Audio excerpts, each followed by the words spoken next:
Hi everyone, this is Rian of Pinoy's in NZ, and we are here today with Miss Rez to talk about IELTS and OET. Can you tell me about yourself, Ma'am Rez? Of course. Hello everyone. My name is Rez and I'm based here in Davao City. I've been teaching IELTS and OET for the past 10 years, but especially for OET, I had started at around 2014.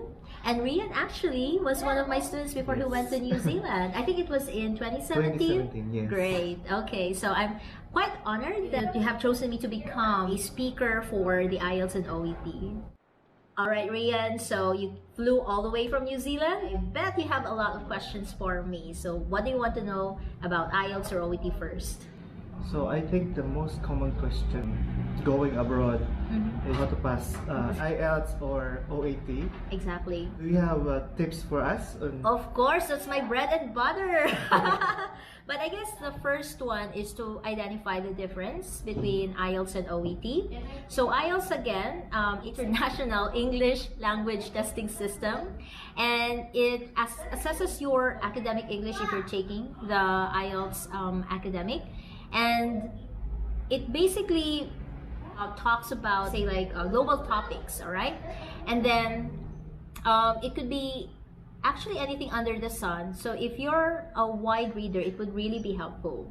What worries, though, to most of the candidates is that they're not that, I'm sorry to say, they're not that well read. So they have this difficulty in expounding on some topics such as climate change, shortage in housing, and so on. But if you happen to be a wide reader and then you're very much updated with the current events, it's not that actually difficult for you. So you could actually focus more on the practice. So I guess that's really like the major description of the IELTS. And for Filipino candidates, they don't have much problem with general English. But when it comes to the academic English, that's where the problem lies.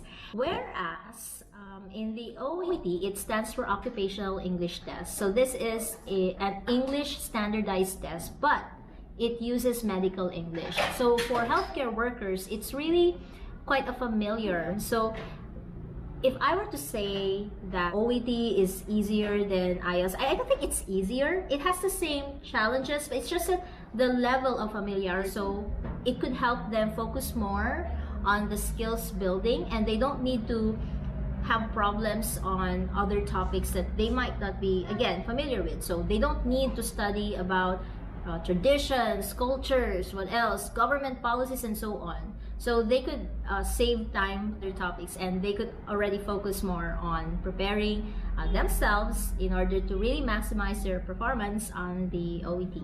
Okay, so again, that's the two major difference between the OET and the IELTS.